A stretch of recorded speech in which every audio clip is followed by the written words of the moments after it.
বলছিলাম বুঝিলাম এই কুকুরগুলা কেন ঘেউ ঘেউ করতেছে, এটার কারণ হইল আজকে আপনার আমার বংশের মানুষ যারা কবরে, আল্লাহ তাআলা তাদের রূহটাকে উন্মুক্ত করে দিয়েছেন। তাদের রূহটা এই মজলিসের ডাইনে বামে ঘুরতেছে। এই পর্দার অন্তরালে আমার মা, এই দম্পতি কোলা গ্রামের পূর্ব পাড়া এলাকার যুবকেরা, মুরব্বী বাবারা বাড়ি করে বৈশা রইছরে, মনে রাখবা আজকে তোমার মা বাবার রূহটা এই মাহফিলের ডাইনে বামে ঘুরতেছে। একটা ফকির জানলে ভিক্ষা চায়, আজকে ওই মা বাবার প্রিয় স্বজনরা এমন ভাবে আমরা কাছে হাতটা বাড়ায় দিয়া দিয়া চাইতেছে, আসস দিনে আমার সন্তান, আসস দিনে আমার আওলাদেরা, আমার একটু খাস করে দোয়া করবা। ওই দোয়ার কারণে ওই ব্যক্তি যখন কবরে ফিরে যাবে, যায় দেখবে তার আযাব ওয়ালা কবরটা আপনারা যারা প্যান্ডেলে বসে আছেন, আপনাদের দোয়ার বরকতে আমার আল্লাহ তাআলা মাফ করে দিয়েছে। আইরে সন্তানের দল, কিন্তু যাদের আহলে আওলাদে মাহফিলে নাই, তারা যদি কবরে যাইবে, যাওয়ার পর দেখবে তাদের কবরের আযাব বন্ধ হয় নাই। এরা প্রশ্ন করবে, ওগো মনিব মাওলা, আমাদের কবরের আযাব তো বন্ধ হয় নাই, অন্যান্যদের কবরের আযাব মাফ করা হয়েছে, আমাদের কবরের আযাব কি মাফ করা হবে না? আমরা তো দুনিয়াতে যাইয়া আমাদের আওলাদদের কাছে দোয়া কামনা করেছি, মাগফিরাত কামনা করেছি, তখন আমার আল্লাহ তাআলা বলবে, রে আহলে কবররা, তোমরা শুনে রাখো, তোমাদের বংশের এমন কোন লোক তোমরা দুনিয়াতে রাইখা আসো নাই, আওলাদের মধ্যে এমন কোন লোক রাইখা আসো নাই যেই ব্যক্তি দুনিয়াতে তাইকা তোমার জন্য একটু খাস করে করে দোয়া করবে। এরা তারা কেন আপনার কবরে সুগ্রানের ব্যবস্থা করে দিছে? আল্লাহর বান্দা ডাক দিয়া কয়, আমি দুনিয়াতে একটা কাজই করতাম, আল্লাহর কোরআন পড়তে পারতাম না। এই যারা পড়তে পারেন না তারা শোনেন, আল্লাহর কোরআন পড়তে পারতাম না, আমি কোরআন বুকে একলা একলা কানতাম। এই জন্য আমার আল্লাহ তাআলা আমার দুনিয়ার জমিন থেকে কবরে আসার পর আমার কবরের মধ্যে একটা সুগ্রানের ব্যবস্থা করে দিছে। এই মুসলমানেরা পড়তে পারেন আর না পারেন, যদি পারেন আমার সাথে পড়বেন, না পারলে গুনগুনাইবেন, না পারলে মাথাটা নাড়াইবেন। আসেন আমরা ওই আল্লাহ তাআলার রহমত পাওয়ার আশায়, বরকত পাওয়ার আশায়, মুহাব্বতের আওয়াজে আল্লাহ তাআলার কোরআনের তেলাওয়াত কুনিয়ার পড়ে আউযু বিল্লাহি মিনাশ শাইতানির রাজীম। বিসমিল্লাহির রাহমানির রাহিম। লা ইউকাল্লিফুল্লাহু নাফসান ইল্লা উসআহা। ওয়া ক্বালা তাআলা ফি শানি হাবিবিহি ওয়া মাহবুবিহি ওয়া মা'শুকিহি মুখবিরান ওয়া আমিরা। ইন্নাল্লাহা ওয়া মালাইকাতাহু ইউসাল্লুনা আলান নাবিয়্যি ইয়া আইয়ুহাল্লাযীনা আমানু সাল্লু আলাইহি ওয়া সাল্লিমু তাসলিমা। আল্লাহুম্মা সাল্লি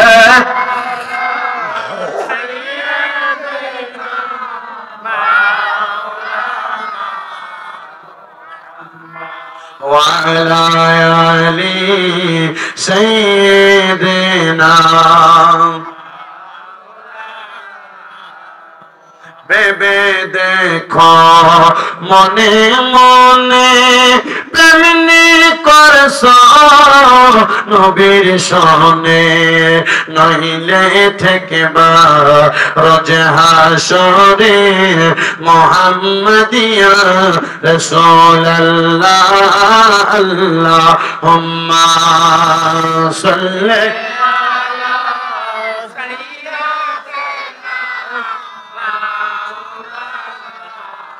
মুহাম্মাদ ওয়া আলা আলি সাইয়্যিদ। নূর নবীজির ফসিনা মুবারক মিসকের চাইতে আরো সুগ্রাণ সাহাবীরা আতর রবে করতেন তাহাবে বহার আল্লাহুম্মা সাল্লি আলা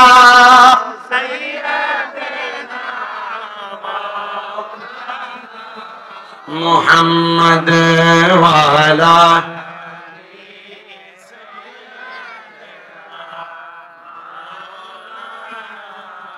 لا إله لا إله كلمة لا إله আইরে নামাজ রোজা চাই রহনা কে হমা বাবার খেদমত চাই রহনা আমার নবীর দরুদ বইল না বলেন নবীর আমার নবীও তোমায় ভুলবে না লা ইলাহা লা ইলাহা আইরে অনেক দূরে মদিনা আমরা কেমনে যাব জানি না আপনারা বলেন এই দম্পতি খোলার মাহফিলের বাবারা আমরা সবাই মদিনা যাইতে চাই কি চাই না কারা কারা যাইতে চাই দুই হাত তুলে আমার আল্লাহর দেখায় আর জবানটা করে জোরে একটা তাকবীর হবে নারে তাকবীর নারে রিসালাত আমার বুঝেন এটা দিয়ে কেমনে মদিনা যাইবেন আমার মাথা লম্বা চুলগুলা ছিল লম্বা চুলগুলা মাত্র 3 মাস হয় আমি মক্কা মদিনা দাওয়াত জিয়ারত কইরা আইছি আমি আমার নবীর রওজার সামনে কইছি ইয়া রাসূলুল্লাহ ওগো মায়ের নবী বড় শখ ছিল আপনি নবীর রওজা জিয়ারত করে ফেলছি আপনার রওজা দেখতে এত সুন্দর গো নবী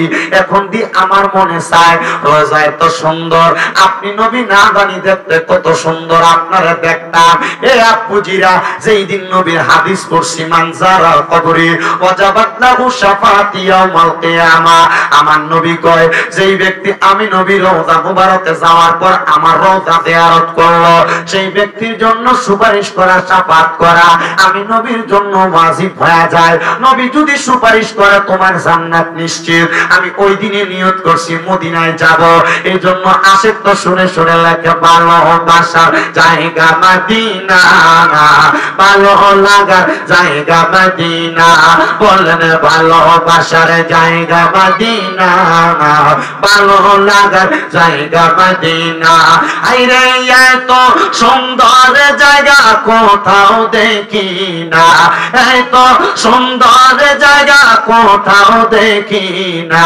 সাজিয়েছেন দয়াল রাব্বানা ভালোবাসার জায়গা মদিনা বলেন ভালোবাসার জায়গা মদিনা ভালো লাগার জায়গা মদিনা আইরে মদিনা শরীফে নূরের খাজিনা মদিনা শরীফে নূরের খাজিনা আশিকে ছাড়া অন্য বোঝে না ভালোবাসার জায়গা মদিনা বলেন ভালোবাসার জায়গা মদিনা ভালো লাগার জায়গা মদিনা আইরে আমার মনের মাঝে অনেক বেশি গুনাহ আমার জীবনে অনেক বেশি গুনাহ ক্ষমা করবে দয়াল রাব্বানা ক্ষমা করবে দয়াল রাব্বানা ভালোবাসার জায়গা মদিনা বলেন ভালোবাসার জায়গা মদিনা ভালো লাগার জায়গা মদিনা বলেন ভালোবাসার জায়গা মদিনা ভালো লাগার জায়গা মদিনা একটা জবান বন্ধ রাখবেন না এবার বলেন মদিনা যাইতে চাই কি চাই না এ মুসলমান রে, আমি মদিনায় যাওয়ার পর শুনে কিবরিয়া রওযার সামনে দাঁড়িয়ে বললাম, ইয়া রাসূলুল্লাহ, বাংলাদেশে যখন ওয়াজ মাহফিলে যায় আপনার কত পাগল প্রেমিক উম্মতদেরকে নিয়ে আপনি নবীর সালাম জানায়, এরা তো মদিনায় আসতে চায়, এদেরকে আপনি মদিনাতে আনেন না। একই দোয়া আমি আল্লাহর কাবা ঘরের সামনে যাইয়া, কাবা ঘরের দরজা যেখানে ধরে দোয়া করলে দোয়া কবুল হয়, কাবা ঘরে গিলাফে ধইরা দোয়া করলে দোয়া কবুল হয়, আমি ওই গিলাফটার মধ্যে ধরে কইছি, গো আল্লাহ, তোমার মক্কার এত দাম, হাবিবের মদিনায় এত দাম, আল্লাহ কত বান্দারা মক্কা মদিনা আসতে চায়, তাহলে মক্কা মদিনা আনো না। এ দম্পতি খোলার যুবকেরা, মুরব্বী বাবারা, পর্দার অন্তরালের মা বোনেরা, দম্পতি খোলার মসজিদের ভিতরে এক ওয়াক্ত নামাজ পড়লে এক ওয়াক্ত সওয়াব পাওয়া যায়, মদিনার মসজিদের ভিতরে এক ওয়াক্ত নামাজ পড়লে 50,000 ওয়াক্তের সওয়াব পাওয়া যায়। আর দম্পতি খোলার মসজিদের ভিতরে এক ওয়াক্ত নামাজ পড়লে এক ওয়াক্তের সওয়াব পাওয়া যায়, কিন্তু মক্কা শরীফের হেরেমের মধ্যে এক ওয়াক্ত নামাজ পড়লে 1 লক্ষ ওয়াক্তের সওয়াব পাওয়া যায়। কোন দিন তুমি 1 লক্ষ ওয়াক্ত নামাজ পড়বা বুঝে আসে না। এই জন্য সবার কাছে আবদার, 2-3 লাখ টাকা হইলে তো জায়গা কিনো, 1-1.5 লাখ টাকা হইলে তো ব্যাংকে রাখো। আমি বলবো রে বাবা, সন্তান সন্ততির জন্য টাকা পয়সা না জমায়া মক্কা মদিনা যাও, মক্কায় যাইয়া ফুটের লেগে দোয়া করো, যে টাকা জমাইটা আল্লাহর কাবা ঘরে যাইয়া মা বাপ দোয়া করলে আল্লাহ তাআলা মা বাপের দোয়ার কারণে কাবা ঘরের সামনে দোয়া কবুল কইরা সন্তানদের তার চাইতে আরো বেশি সম্পদ দিতে পারে কি পারে না? এ যুবক ভাইরা, কক্সবাজার ট্যুর দেওয়ার জন্য 10-15-20 হাজার টাকা বাজেট করো। আমি বলবো তোমার কদমে হাত দিয়ে রে যুবক ভাই, এই টাকাটা এমনি দেই না কইরা মক্কা মদিনা যাওয়ার জন্য টাকাটা জমাও। মনে রাখবা, নিয়াতু মুমিনিন খায়রুম মিন আমালি, মুমিনের নিয়ত তার আমলের চাইতে উত্তম। যদি মক্কা মদিনা তা যাওয়ার টাকা না জমায়া মইরা যাও, তোমার মরার পরে আমল নামায় মক্কা মদিনা তাওয়াফ জিয়ারতের সওয়াব হয়ে যাবে। এই জন্য মুরব্বী বাবারা, মক্কা মদিনা যাওয়ার জন্য কানবেন, আল্লাহ তাআলা আপনার কান্নার বরকতে মক্কা মদিনা নসিব করবে। এ মুসলমানেরা, এবার আপনারা বলেন, ওই মক্কা মদিনাতে তো এত বরকত পাওয়া যায়, আমরা সবাই ওই মক্কা মদিনা যাওয়ার দরকার আছে না নাই? যদি থাকে মুহাব্বতে আমার সাথে জোরে জোরে পড়েন, ওরে দয়া আল্লাহ, দয়া করেন, দয়া নসিব করেন মদিনা, লা ইলাহা ইল্লাল্লাহ, লা ইলাহা ইলাহা ইল্লাল্লাহ মুহাম্মাদুর রাসূলুল্লাহ সাল্লাল্লাহু আলাইহি ওয়াসাল্লাম। এ মুসলমানেরা, এই নবীর উম্মতের দলেরা, আসলে বাংলার আলোচনার ধারাবাহিকতা আরো রক্ষা করে চলি। যেহেতু কোরআন তেলাওয়াতের ফজিলতের বয়ানটা ধরেছি, আমি শেষ পর্যন্ত করে যাব, কারণ যেহেতু সামনে রমজান মাস, এই কোরআন তেলাওয়াতের ফজিলত কম না বেশি? হ্যাঁ, আল্লাহ কবুল করুক, আমিন। আর মুহাব্বতে ফজিলত বেশি। যে ভাইয়েরা কোরআন শরীফ তেলাওয়াত করতে পারেন না, আপনার সবচেয়ে বড় একটা সুযোগ মাহে রমজান মাস, বড় একটা সুযোগ মাহে রমজান মাস। মসজিদের ইমাম, মসজিদের মুয়াজ্জিন অথবা এলাকার কোন কোরআনে হাফেজ, তার কাছে আপনারা 2 জন 3 জন 5 জন হয় তারাবির পরে, অনেক সময় আপনারা সজাগ থাকেন, হয় সাহারির পর পর, নচেত সাহারির আগে 1 ঘন্টা সময় যদি 1 মাস দেন, কোরআন তেলাওয়াত আয়াত হয়ে যাবে। আপনারা বলেন, দেওয়ার দরকার আছে না?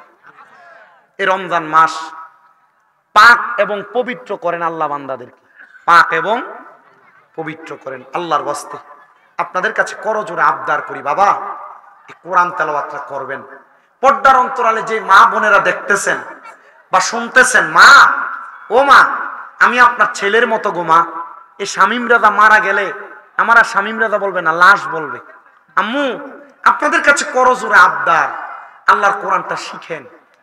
না পড়তে পারলে কোরআনের সাথে মোহাব্বত লাগান, সন্তানটাকে কোরআনওয়ালা বানান।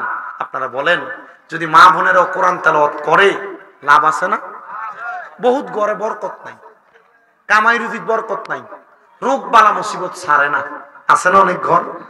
আমি আমার মাদেরকে বলবো, আম্মু আপনার আল্লাহর কোরআনটা পড়েন গো মা, দেখবেন এই কোরআনটা পড়লে আপনার ঘরে বরকত কই থেকে আসছে আপনি টেরও পাবেন না।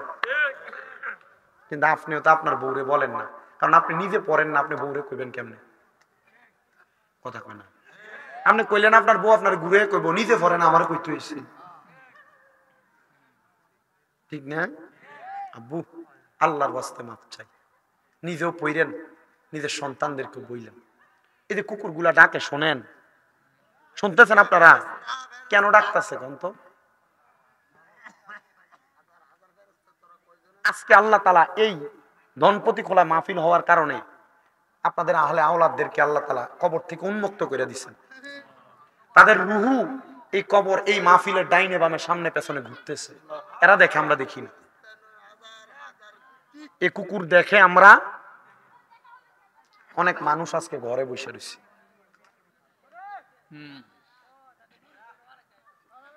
আরে ব্যাক কল হগল, মাহফিলের প্যান্ডেলের কাছেই কেন তোমার কথা বলতে হবে? এখান থেকে ডাকাডাকি করে আল্লাহ যদি হেদায়েতের আলো এদের সিনাতে দান করে।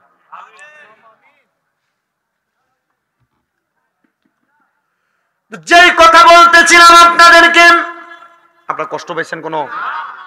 আমি কথা বইলা ফেলি, আমি অর্গুমা থাকতে থাকতে মোটামুটি ধারাবাহিকভাবে বয়ান করি তো প্রত্যেক দিন, সে ধারাবাহিকতায় মোটামুটি রক্ত থাকে গরম, লড়সড় দেখলে কইয়ালাই এমন আর কি।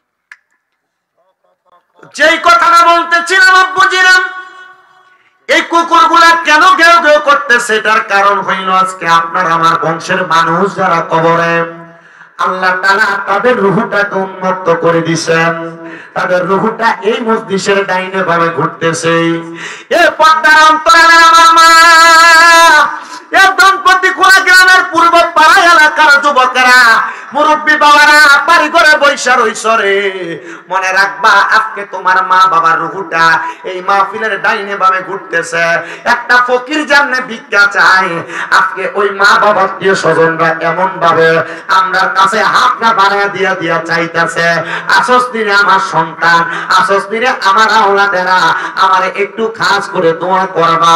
ওই দোয়ার কারণে ওই ব্যক্তি যখন কবরে ফিরে যাবে, যায় দেখবে তার আযাব বলা কবরটা আপনারা যারা প্যান্ডেলে বসে আছেন, আপনাদের দোয়ার বরকতে আমার আল্লাহ তাআলা মাফ করে দিয়েছে। আইরে সন্তানের দল, কিন্তু যাদের আহলে আওলাদে মাহফিল নাই, তারা যদি কবরে যাইবে, যাওয়ার পর দেখবে তাদের কবরের আযাব বন্ধ হয় নাই।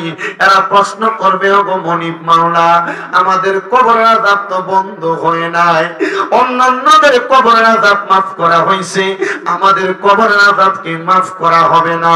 আমরা তো দুনিয়াতে যাইয়া আমাদের আওলাদদের কাছে দোয়া কামনা করেছি, মাগফিরাত কামনা করেছি, তখন আমার আল্লাহ তাআলা বলবে, রে আহলে কবররা, তোমরা শুনে রাখো, তোমাদের বংশের এমন কোন লোক তোমরা দুনিয়াতে রাইখা আসো নাই, আওলাদের মধ্যে এমন কোন লোক রাইখা আসো নাই যেই ব্যক্তি দুনিয়াতে তাইকা তোমার জন্য একটু খাস করে করে দোয়া করবে। এই মুসলমানের দলেরা, এই নবীর উম্মতের দলেরা, আপনাদেরকে যদি আমি এই জায়গায় বসে দুই একটা কথা বলে আপনারা বুঝতে পারবেন। আল্লাহর হাবিব মুহাম্মদুর রাসূলুল্লাহ সাল্লাল্লাহু আলাইহি ওয়াসাল্লাম নবী আমার বলেন, দুনিয়ার জমিনের ভিতরে একটা সন্তানের দোয়া, একটা সন্তানের দোয়া তার মা এবং বাবার জন্য ওই কবরে কেমন জানো নবী গো? কেমন আপনি বলেন না গো? আমার নবী বলেন, মাঝ সমুদ্রের ভিতরে একটা নৌকা ছাড়া মানুষকে যদি এমনে ছেড়ে দেওয়া হয়, ওই মানুষটা বাঁচার জন্য হাবুডুবু খাবে নদীর মধ্যে, সমুদ্রের মধ্যে। এমন টাইমে একটা নৌকা দিয়া কেউ যদি তার বাঁচায়, ওই নৌকার সমুদ্রের মানুষটা যত খুশি হবে। একটা কবরবাসীর জন্য তারা আলে আওলাদরা দোয়া করলে ওই কবরবাসী তার চাইতে আরো বেশি খুশি হয়ে যাবে। আরে চোখেরই পলকে তুমি হতে পারো লাশ, চিরতরে বন্ধ হবে তোমারই নিঃশ্বাস। হবে তোমারই নাম মসজিদের মাইকে, কন্যা হবে তোমারই নাম মসজিদের মাইকে। বাড়িওয়ালা নাই রে বাড়ি নাই রে দুনিয়াতে, বাড়িওয়ালা নাই রে বাড়ি নাই রে দুনিয়াতে, বাড়িওয়ালা নাই রে বাড়ি নাই রে দুনিয়াতে। তোমার ভয়ে থাকতো মানুষ ছিল বাহাদুরি, ভাবনি হাওয়ায় ওরা তুমি যে রঙিন ঘুরি। সুতোয় টানে দিলে মালিক, সুতোয় টানে দিলে মালিক পারবে না তাকিতে।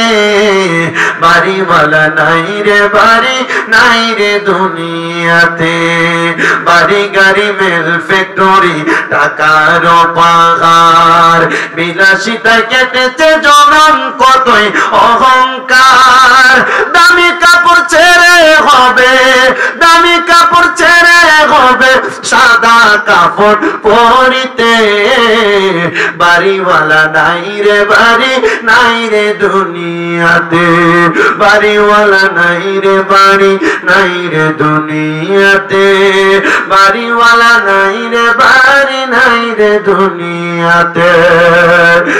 দুনিয়ার মুসলমান, তো আমি যে আয়াতে কালিমা তেলাওয়াত করেছে, আমরা দুনিয়াতে গরিব হইলে আফসোস করি আল্লাহ আমার সম্পদ দিল না, আমরা দুনিয়াতে ধনী হইলে আফসোস করে আল্লাহ যদি আরো দিত। আর আমি তেলাওয়াত করছি আয়াত, আল্লাহ কোরআনে বলে বিসমিল্লাহির রহমানির রহিম, লা ইউকাল্লিফুল্লাহু নাফসান ইল্লা উসআহা। আমার আল্লাহ তাআলা কারো সাধ্যের বাহিরে কোনো কিছু চাপায়া দেয় না। এ মুসলমান, এ নবীর উম্মতের দলেরা, আমার আল্লাহ তাআলা কারো সাধ্যের বাহিরে কোনো কিছু চাপায়া দেয় না। কেন বললেন কথা না? আয়াতে কারিমার তাফসীর করলাম, দেখলাম আল্লামা জালালউদ্দিন মুহল্লি রাহমাতুল্লাহ আলাইহি তিনি বলতেছে, জগতের মানুষের দলেরা, দুনিয়ার জমিনের ভিতরে কোন গরিব মানুষ সম্পদ নাই, ওই মানুষ যেন হতাশাগ্রস্ত না হয়। আবার কোন সম্পদওয়ালা সম্পদ আছে, সেই জন্য লালসার ত্যাগে পইরা, লালসার মায়ায় পইরা দুনিয়ার জমিনে অধিক পরিমাণ সম্পদের কামনা বাসনা না করে। মায়ার নবী গো, কেন গো নবী কেন? বলে তুমি যেই জায়গায় যেইভাবে আছো, আমার আল্লাহ তাআলা শুকরিয়া আদায় করবা। বেড়ার ঘরে থাইকা কইও না আল্লাহ যদি আমার একটা বিল্ডিং ঘর দিত, বেড়ার ঘরে থাইকা যদি মনিবের প্রশংসা করতে পারো, আপনারা বলেন বেড়ার ঘরেও আল্লাহ তাআলা 5 স্টারের শান্তি দিতে পারে কি পারে না? বিশ্বাস আসেনি? আমার মুসলমান ইমানদার, ও নবীর উম্মতের দল, এর জন্য সাহাবায়ে কেরামের মাঝে খাসিয়ত ছিল, আমার নবীজি যখন যেইভাবে চাইতেন সেইভাবে দিতেন। মনে করেন আবার কালেকশন হবে, আগে কিছু কালেকশন নাই, শুধু আপনাদের সাদৃশ্য জানানোর জন্য আমি কিছু কথা বলে যাই। রমজান মাস যেহেতু আসতেছে, অধিক পরিমাণ সওয়াব অর্জনের মাস আসতেছে। আল্লাহর নবীর কাছে একজন ভিক্ষুক মানুষ অধিক পরিমাণ ভিক্ষুক হওয়ার কারণে, মানে সম্পদের সম্পদ না থাকার কারণে, সে ব্যক্তি আয়েশা রহমতের নবীর কাছে বলে, ইয়া রাসূলুল্লাহ, আমার সম্পদ নাই, আমার টাকা নাই, আমার পয়সা নাই, কোন দৌলত নাই, আপনি নবী আমারে কিছু দান করেন। রহমতের নবী কান্দে, কারণ 5 দিন নবীজির পেট মোবারকে কোনো খানাই যায় না। 5 দিন নবীজি আমার রোজা। কয়দিন? আমরা কথা বলেন না, কয়দিন? 5 দিন কোন রহমতের নবীর পেটে খানা নাই। নবীজির কাছে এসে কি চাইছে? খানা চাইছে, ভিক্ষা চাইছে। নবী আমার ডাক দিয়া কয়, সাহাবী, তোমার কাছে সম্পদ নাই, তুমি আমি নবীর কাছে চাইছো রে। শোনো রে, আমি নবী তোমারে জানাইয়া দেই, আমি নবীর কলিজার টুকরা সাহাবী হযরতে ওসমান জিন্নুরাইনের কাছে যাইবা, ওনার কাছে যাইয়া বলবা, রাহমাতুল লিল আলামিন বলছে তোমাকে কিছু সহযোগিতা করার জন্য। এবার চলে গেছে ওসমান জিন নূরাইনের কাছে। ওসমান জিন নূরাইনের কাছে যা বলে, হে ওসমান জিন নূরাইন, আমার নবী বলেছে গো আমারে কিছু সহযোগিতা করার জন্য। ওসমান জিন নূরাইন বলে, তোমাকে দেওয়ার মতো আমার কাছে কোনো সম্পদ নাই, আমার কাছে কোনো মাল নাই, কোনো সামান নাই, তবে তুমি যদি অপেক্ষা করো তাইলে আমি তোমারে কিছু মাল দিতে পারবো। বলে কি মাল দিবা গো? বলে আমার ব্যবসার উদ্দেশ্যে এই মক্কা নগরীর আরব থেকে হেজাজ অঞ্চল মদিনার পার্শ্ববর্তী জায়গায় আমার কিছু উট গিয়েছে ব্যবসায়িক উদ্দেশ্যে। ওই উটগুলো ব্যবসায়িক উদ্দেশ্য শেষ কইরা আসতেছে, হয়তো বা তারা আমার কাছাকাছি চলে আসছে। তুমি যদি অপেক্ষা করো আমি তোমাকে একটা উট হাদিয়া প্রদান করব। বড় খুশি ওমা, একটা উট পাইলে তো মাশাআল্লাহ অনেক কিছু, ঠিক না? খুব খুশি। দাঁড়িয়ে রইলেন। নবী বলছে তোমার কিছু যদি না দে তাইলে আমার নবীজির ওয়াদা আমি রাখতে পারলাম না, আমার এই সম্পদ নিয়ে কোনো লাভ নাই। এ মুসলমান, তোমার সম্পদ থাইকা যদি তোমার এলাকার কোনো গরিব না খেয়ে মইরা যায়, তুমি তোমার সম্পদের হিসাব দেওয়া লাগবে। তোমার সম্পদ থাইকা যদি তোমার এলাকার কোনো মানুষ খানা না পাইলে মনে রাখবা তুমি তোমার সম্পদের হিসাব দেওয়া লাগবে। এই কথাটা যদি বেশিক্ষণ কষ্ট দিয়ে ঠান্ডা হয়ে যাবো গা, এর জন্য আমি আমার অল্প সময় কথাটা গোছায় তারপরে বিদায় নিয়ে যাবো গা। আপনারা একটু কষ্ট করে বসতে রাজি আছেন ইনশাআল্লাহ? এবার আসতেন ওই ব্যবসায়িক বণিকের মালগুলা নিয়ে একটা না দুইটা না 50টা উট এক সিরিয়ালে আসতেছে। কয়টা উট এক সিরিয়ালে আসতেছে? 50টা উট এক সিরিয়ালে আসতেছে। এবার নবী সাহাবী ওসমান জিন নূরাইন কয়, তোমার এখান থেকে যে উটটা পছন্দ সেই উটটা তুমি নিয়ে যাও। ওই সাহাবী কি করলেন, সামনে যে রানী উটটা আছে ওই উটটার হাতের মধ্যে ধইরা কয়, ওসমান জিন নূরাইন এই উটটাই আমার পছন্দ। তিনি নিয়ে সামনের দিকে যাই। ওসমান জিন নূরাইন রাদিয়াল্লাহু তাআলা দেখতেছে তিনার একটা উটের পেছনে পেছনে পেছনের যে 50টা উট আছে একটার পেছনে পেছনে যায়। এবার ওই ব্যক্তি ডাক দেয়া কয়, হে ওসমান জিন নূরাইন গো, তুমি তোমার বাকি 50টা উটকে কেন আটকাও না? ডাক দিয়া কয়, না না না, আমার নবী তোমারে আমার কাছে পাঠাইছে, আমি ওসমান যেন তোমার দান করি, আমি ওসমান যেন তোমার সহযোগিতা করি। আমি তোমারে বলছি তোমার পছন্দ মতো নেওয়ার জন্য, কারণ তুমি ইহুদি মানুষ। তুমি যদি আইসা আমার কাছে কিছু চাইতা, আমি যদি দিতাম, যদি এটার কোনো খুঁত থাকতো তাইলে তুমি বদনাম করতা। নবী সাহাবীর কাছে গিয়েছিলাম, সে আমার খুদওয়ালা জিনিস দিছে, দান সদকা করছে। এই জন্য আমি বলছি তুমি তোমার পছন্দ মোতাবেক নিয়ে যাও। তুমি তোমার পছন্দ মোতাবেক সামনের তারে নিছো, আমি কেন পেছনের গুণা আটকাইব? এটা তো আমি এই জায়গার মধ্যে আটকানোর মালিক না। তুমি তোমারটা নিয়ে যাও। পেছনে পেছনে যদি যাই রে, এই 50টা উটই তোমার। ওই ইহুদি লোকটা ডাক দিয়া কয়, আইরে বুঝতে পারলাম না, নবীরে ভালোবাসা মুহাব্বত কইরা নবীর কথা রাখতে যাইয়া 50টা উট ব্যবসায়িক মাল সহ আমি ইহুদিরে দিয়া দেয়। এই সাহাবীরা মিথ্যা হইতে পারে না, এই নবীও মিথ্যা হইতে পারে না। উনি 50টা উট লইয়া রহমতের নবীর দরবারে যায়, ডাক দিয়া কয়, ওগো রহমাতুল লিল আলামিন, আপনি আমার এই মুহূর্তে পড়ায়া দেন লা ইলাহা ইল্লাল্লাহ মুহাম্মাদুর রাসূলুল্লাহ সাল্লাল্লাহু আলাইহি ওয়াসাল্লাম। ডাক দিয়া কয়, ওসমান বিন নূরাইন গো, নিবা নাকি তোমার উটগুলা? কয়, না না না, আমি তো আমার নবীর কদমে সবগুলা আমি বিলীন করে দিছি। আমার আল্লাহ তাআলা নবীজির মাধ্যমে ঘোষণা দিছে রে, আসাখিউ হাবিবুল্লাহ, দানকারী আল্লাহর বন্ধু আমারে আমার আল্লাহ তাআলা দিয়া দিব।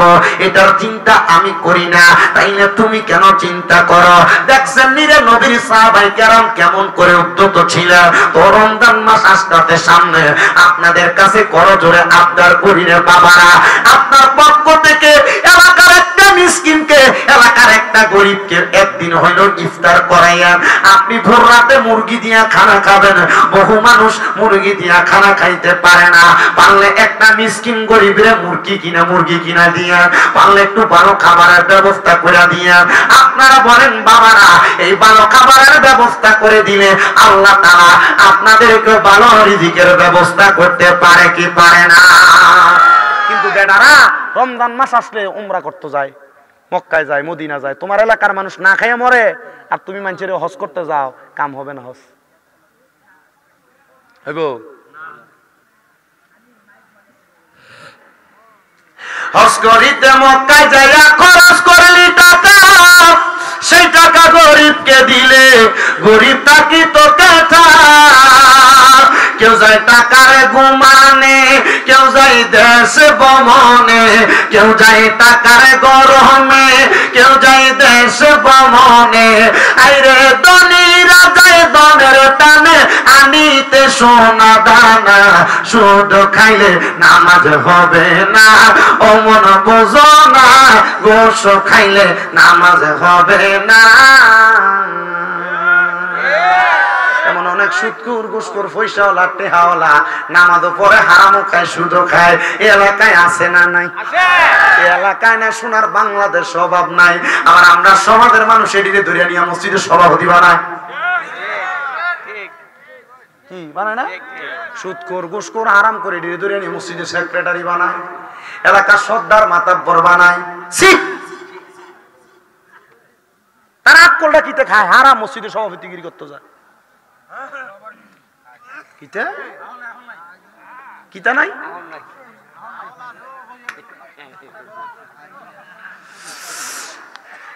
আপনার কষ্ট হইতেছে? ও আজকে কামে লাগবো মনে হইতেছে? কামে লাগুন না ওয়াজ ওই কিতে।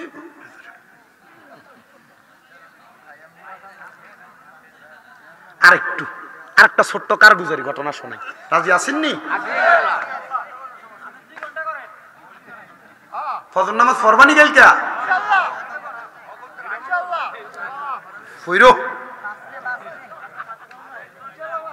আল্লাহ কবুল করো, আমিন কোন। কই রে ফোলাডা দাওয়াত দিছে যে, কো তুই আইছিনি? আয় আয় আয় আয় আয় বাবা, আরো করতাম ওয়াজ। তোর দন খেলা ইচ্ছা বলে হুজুর টিয়া দিয়ে আনছি না, করেন কি তৈব?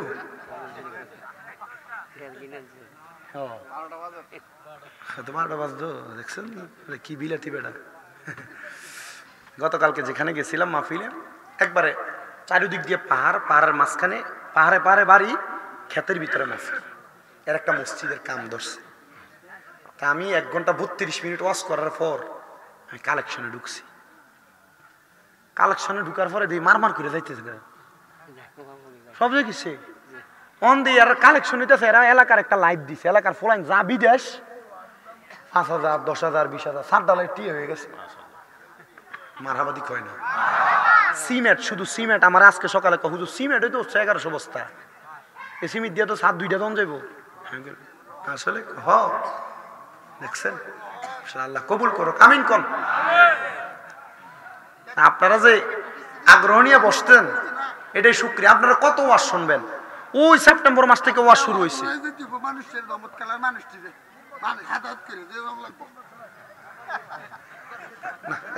আপনারা কইেন না কিছু, কইতে থাক। টিয়া পয়সা আসেনি লাগে, ঠিক আছে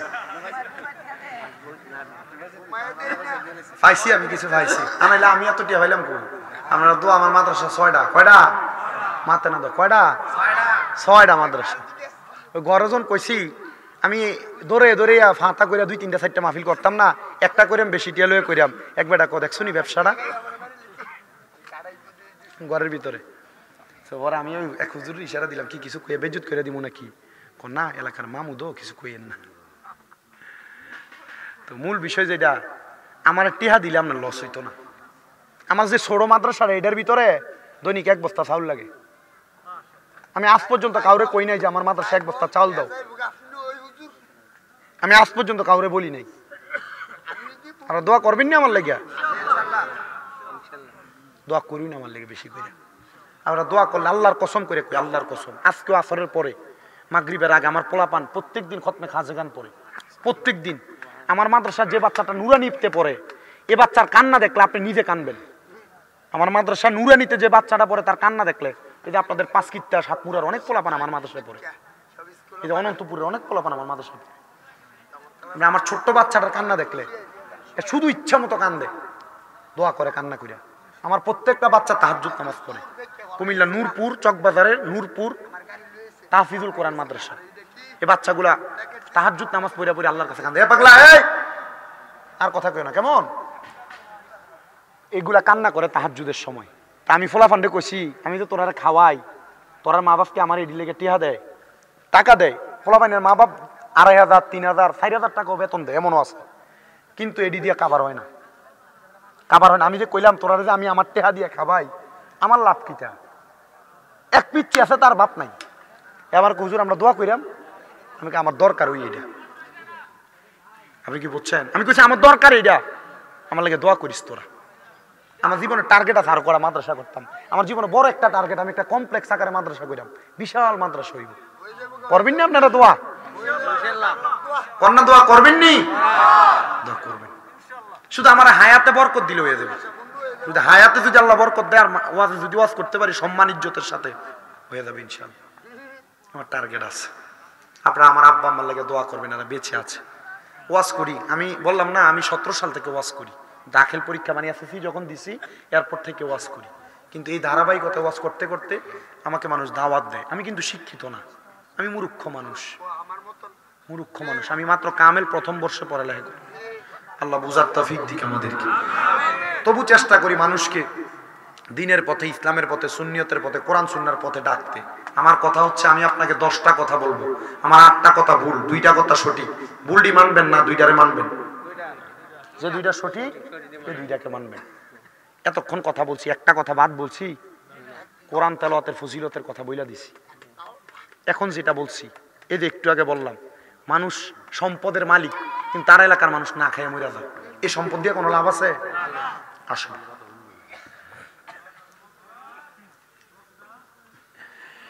অনেক পয়সাওয়ালা টাকাওয়ালা সম্পদ বানাইতে বানাইতে এই সম্পদের যাকাত আদায় করে না। যাকাত বছরে দেখবেন 20টা লুঙ্গি 20টা কাপড় কিনা ইনা এলাকার 2-1 গরিব রে দিয়া কয় যাকাত দেওয়া শেষ। আল্লাহর কসম, সোনার বাংলাদেশে যত পরিমাণ টাকাওয়ালা আছে, যদি মাত্র 3 বছর হিসাব করে যাকাত দেয়, বাংলাদেশে একটা গরিবও থাকবে না। যাকাত দেয় না, যাকাত। নবী বলে কিয়ামতের আলামত, মানুষ যাকাত দেওয়াকে জরিমানা মনে করবে, জরিমানা। যাকাত দেওয়াকে তাদের বোঝা মনে করবে, যাকাত দেওয়াটা তাদের কাছে একবার অশালীন মনে হবে। শোনো, আমার এই মুরাদনগরের বাঙ্গুরা বাজার থানার অন্তর্গত দনখতি খোলা পূর্বপাড়া বড় বাড়ির এই যুব সমাজের উদ্যোগে আয়োজিত ইসলামী সুন্নি মহাসমাবেশে যারা উপস্থিত হয়েছ, মনে রাখবার মুসলমান, যাকাত দেওয়ার কারণে আল্লাহ তাআলা সম্পদকে পবিত্র করে। আপনারা বলেন যাকাত দেওয়ার কারণে আল্লাহ সম্পদকে কি করে? যাকাত দিলে সম্পদ কি হয়? পবিত্র। যাকাত দেওয়ার কারণে স্বয়ং আল্লাহ তাআলা এই সম্পদের নিরাপত্তার দায়িত্ব নেয়। জোরে জোরে কোন সুবহানাল্লাহ। বলে হুজুর কেন একটু জানতে বড় ইচ্ছা হয়। শুনেন এবার, আর অর্থমী বড় 9জন ব্যবসায়ী একসাথে ব্যবসা করার জন্য তারা বাহরাইন যে এলাকার নাম আপনারা সবাই তো শুনেছেন, ওই বাহরাইন এলাকার মধ্যে গেছেন ব্যবসা করার জন্য। ব্যবসা করে 9জন ব্যবসায়ী একসাথে চলে আসছে ওনাদের মালগুলো নিয়ে। প্রতিমধ্যে নামাজের ওয়াক্ত হয়ে গেছে, নামাজের ওয়াক্ত। যখন নামাজের ওয়াক্ত হয়ে গেছে রে বাবা, তারা একজন ব্যক্তিকে মালের প্রহরী রাইখা বাকি সবাই নামাজ পড়ার জন্য মসজিদের মধ্যে প্রবেশ করেছে। এমন টাইমে ডাকাত ধরে হামলা কইরা ওই একজনের সামনে থেকে মালগুলা নেওয়ার চেষ্টা করে, পারে না। এবার ডাকাতেরা সিদ্ধান্ত নিল, আমরা যেহেতু মালগুলা নিতে পারি না, চলে আমরা মালগুলাতে আগুন জ্বালিয়ে দিই। ডাকাতে হামলা করছে, 9 জন বণিকের ব্যবসায়ীর মাল নিয়ে যাবে। একজন প্রহরীর সাথে ডাকাইতেরা পারে না। এরা চিন্তা করছে যে তো মালই নিতে পারতাম না, চল আমরা আগুন দিয়ে জ্বালাই দিই। তখন আগুন দিয়ে দিচ্ছে। আগুন দেওয়ার পর দাও দাও করে আগুন জ্বলে। ওই একজন দৌড়ে মসজিদের সামনে যা ডাক দেয়, বণিকেরা তোমরা চলো তাড়াতাড়ি, তোমাদের মালে আগুন দেওয়া হয়েছে, তোমাদের মালগুলা পুড়ে যাচ্ছে। 9 জন বণিকের ভিতরে 8 জন নামাজ ছেড়ে দিয়ে দৌড়ে গেছে। একজন যায় না। কয়জন গেছে? কয়জন? 8 জনই দৌড়ে গেছে। একজন যখন যায় না, তারা যায় আগুন নিবানোর চেষ্টা করে, কিন্তু পারে না।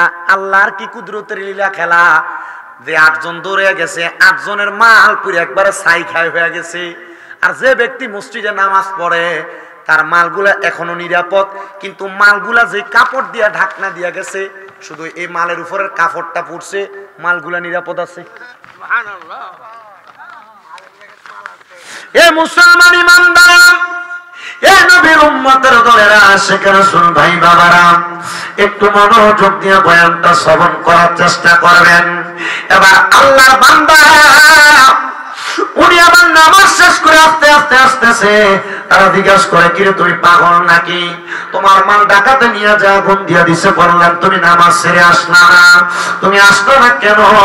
বলে কেন আমি আসবো? বলে তোমার মাল রক্ষা করার জন্য। বলে জি না, আমি আমার বাৎসরিক হিসাব করে আমি আমার মালের যাকাত আদায় করেছি।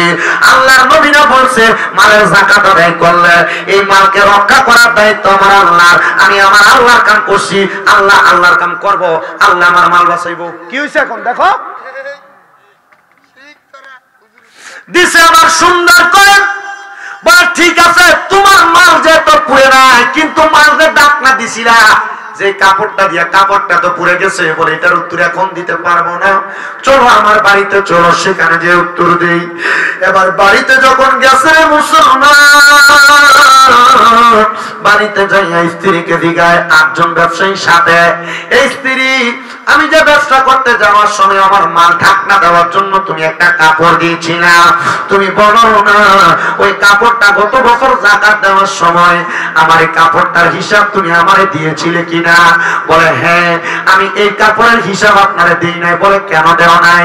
বলে কাপড়টা আমাদের পার্শ্ববর্তী পরিবারের একজন ওনার বাড়িতে নিয়ে গিয়েছিল ব্যবহার করার জন্য, উনি পরে দিয়েছে, এই কাপড়ের হিসাব আপনাকে দিতে আমার মনে নাই। যখন এই কথা বলতে মুসলমানের দলেরা, এবার উনি বলতেছে তাইলে বুঝলাম আমি এই কাপড়ের যাকাত আদায় করি না, বিধা আমার কাপড়টা ফুটছে, কিন্তু যে মালের যাকাত দিয়েছি এই মাল আমার পুরানি যায় নাই, এই মাল আমার নষ্ট হয় নাই। আপনারা মনে রাখবেন, যদি কারোর কাছে টাকা পাওনা থাকেন, পাওনার টাকারও যাকাত দেওয়া লাগবে। ব্যাংকে যদি টাকা থাকে, ব্যাংকের টাকারও যাকাত দেওয়া লাগবে। যদি কোনো টাকা পাওয়ার সম্ভাবনা থাকে, প্রত্যেকটা টাকা আপনাকে যাকাত দেওয়া লাগবে। স্বর্ণ গয়না যাকাত দেওয়া লাগবে, সম্পত্তির যাকাত দেওয়া লাগবে। যে বাড়িতে থাকেন এইটা তার এক্সট্রা বাড়ি থাকলে সেই বাড়ির যাকাত দেওয়া লাগবে, গরু ছাগলের যাকাত দেওয়া লাগবে। সম্পত্তির মধ্যে বেশি ফসল ফলাদি হইলে সেগুলোর যাকাতও দেওয়া লাগবে। দিবেন না বরকত কমে যাবে, বরকত কমে যাবে।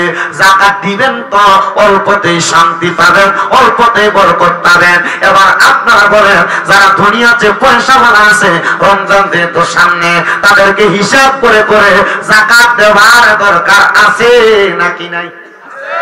জোরে কোন আছে নাকি নাই? আল্লাহ তাআলা এই যাকাত প্রত্যেককে সুন্দরভাবে সহিভাবে আদায় করার তৌফিক দান করুন। জোরে পড়েন আমিন।